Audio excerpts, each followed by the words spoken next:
La traversée du désert est nécessaire. Considérez-la comme un passage initiatique pour rencontrer véritablement en soi la force de vie. Cette traversée m'a poussé à voir, en quelque sorte à me dévêtir. Elle m'a mise à nu.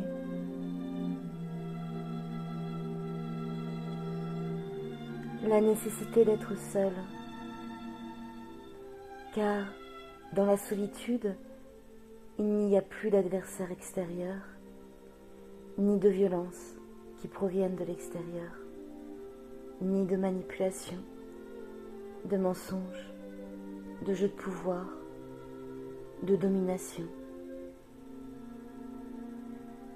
En étant seule, je suis face à la conscience de lumière qui projette son faisceau, tel un projecteur, sur mes blessures, sur mes aspérités, l'ombre, mais aussi sur ce qui est pur.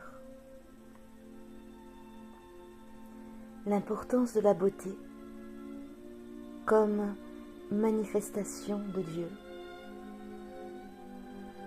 La nécessité de s'inspirer de la beauté, celle que la nature nous donne à voir et à contempler.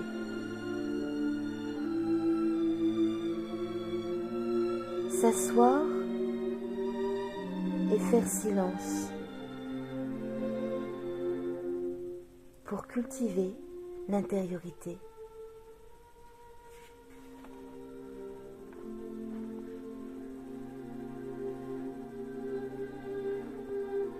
Le mouvement est essentiel.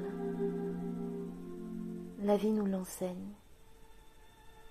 Rien n'est figé dans la nature.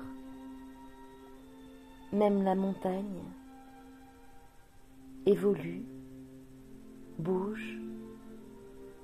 Ces roches s'érodent au gré des saisons.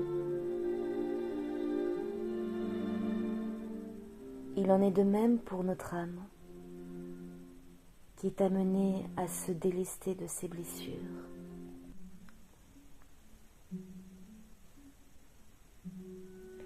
Se nourrir de la paix. Il n'y a pas d'autre choix que de revenir en son centre, dans la présence.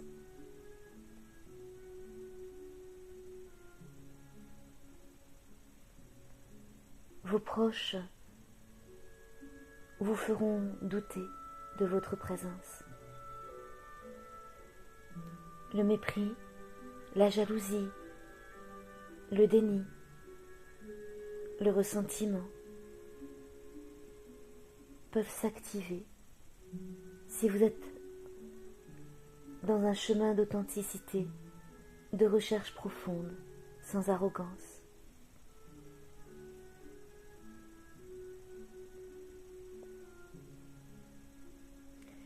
Cela dérange votre semblable lorsque vous tournez votre regard en vous. Vous pourrez être accusé de narcissisme, d'égocentrisme. Vous pourrez être rabaissé, rejeté, méprisé, humilié, abandonné. Car le chemin vers la présence est parsemé d'embûches. Mais vous découvrirez qu'au travers de la solitude que vous vivez, la présence vous enveloppe. Les mots sont limités pour décrire le soulèvement intérieur lorsque la présence se manifeste en soi. Tout est là. La sécurité, l'amour avec un grand A qui évoque l'infini, qui ne peut être véritablement défini. Un état, une substance, une intelligence non quantifiable, non mesurable. si ce n'est qu'elle est infinie. Un dépassement du petit moi, un effacement du petit moi.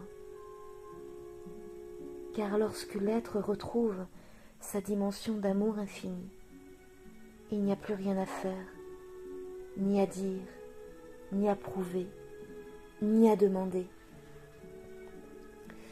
Car c'est offert, c'est là. Cela s'infuse en soi, cela fait partie de soi. Non divisible, non séparé, une réalité palpable, une expérience de l'esprit pleinement vivante.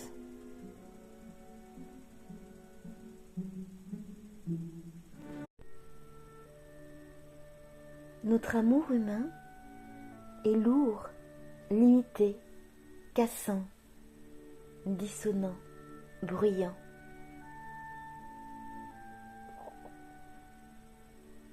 Quel dommage finalement de s'identifier à cela. Pour être en paix, côtoyez votre intériorité. Soyez authentique avec votre écoute intérieure.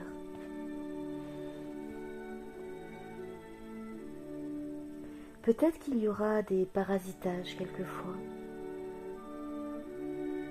mais continuez, respirez, mettez-y de la conscience.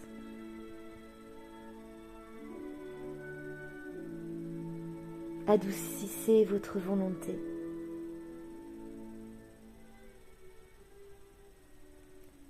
Ce souffle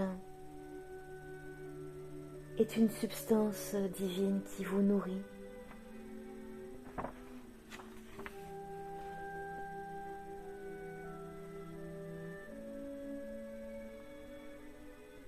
Être authentique, nous ne l'apprenons pas dans nos familles, car la plupart du temps, les conditionnements, les croyances sont déjà établis, distribuant les rôles à chacun. Être authentique, c'est se mettre à nu, c'est découvrir les structures obsolètes de l'ego pour laisser agir la lumière.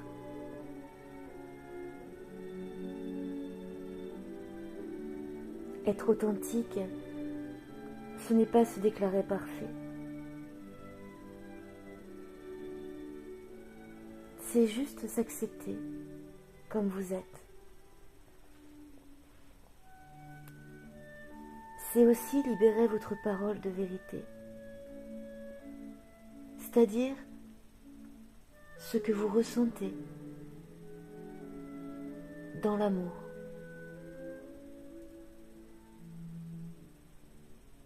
L'authenticité peut déranger,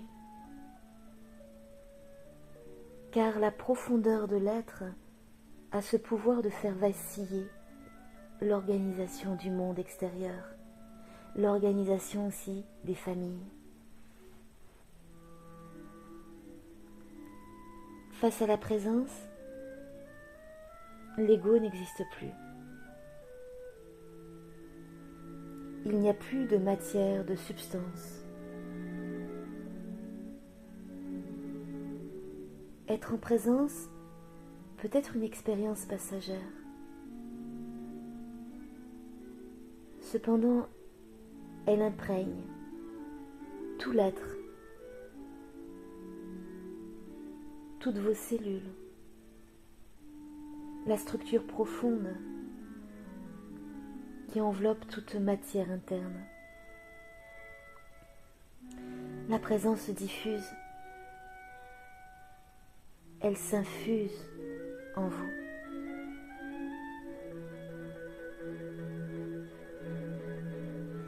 Alors il faut renouveler, écouter, faire silence.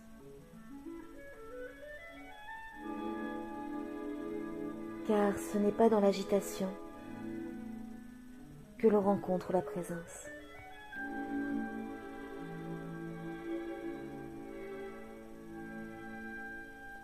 Soyez conscient. Portez un regard profond sur ce que vous vivez en vous.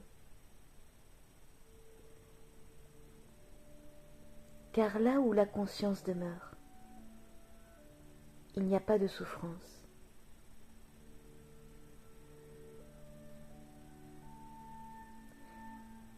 Il y aura une mémoire de souffrance, une pensée, une perception erronée.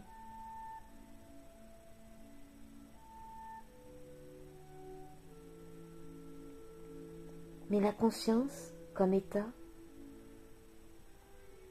empêche l'identification à ce qui est vu.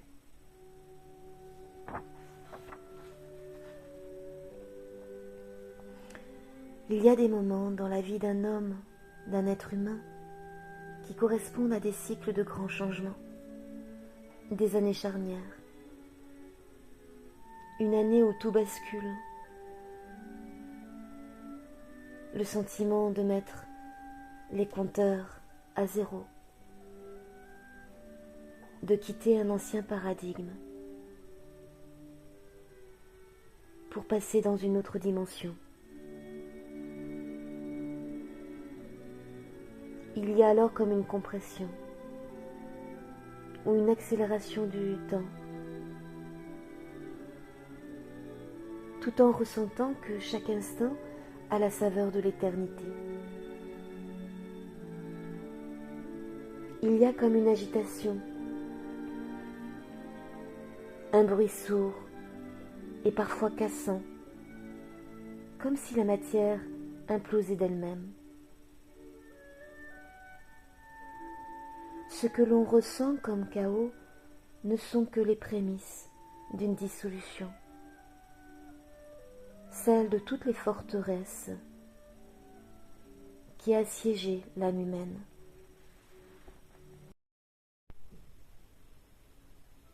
C'est un choix que de se retirer, laissant derrière soi l'écho de la colère. Elle a été vue par votre conscience, vous l'avez sentie traverser tout votre être, et peut-être même vous avez ressenti sa substance. Vous faites le choix de vous retirer, non pas par fuite, ni par orgueil, ni par méchanceté, ni par indifférence, mais tout simplement pour vous protéger.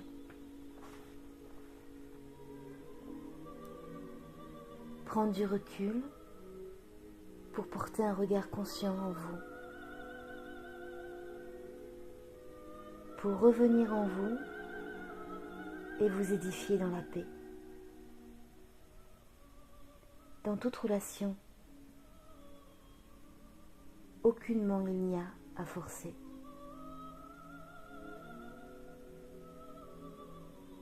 Tant que chaque être n'est pas en paix, il est vain de vouloir réellement établir une relation.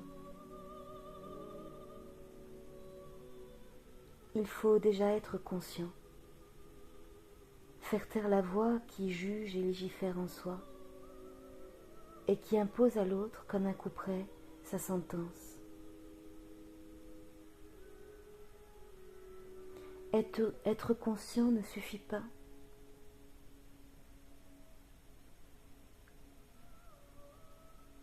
Être habité, alors non pas par des fantômes, des formes de pensée négatives, mais encore une fois par la présence. Et combien d'entre nous sommes véritablement en présence?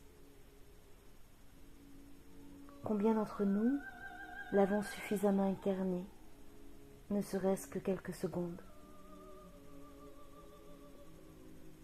La plupart du temps, nous sommes guidés, non pas par la présence, mais par l'identification à la structure de l'ego et à ses attributs.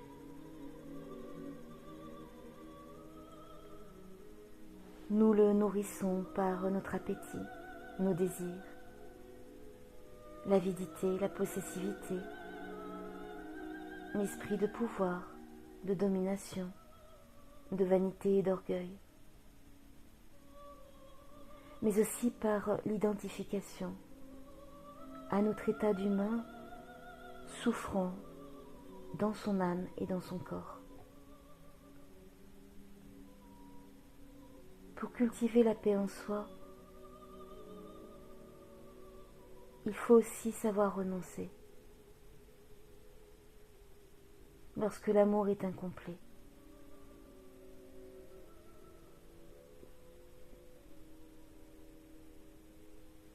La vie nous amène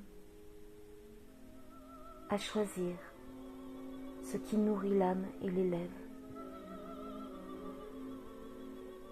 Aimer, c'est de la présence, sans tension émotionnelle. Le véritable amour est une source où l'on est rassasié, contenté, nourri,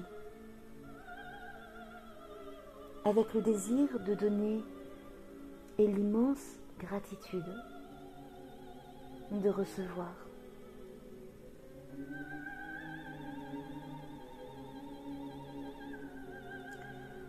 L'autre est alors un miroir,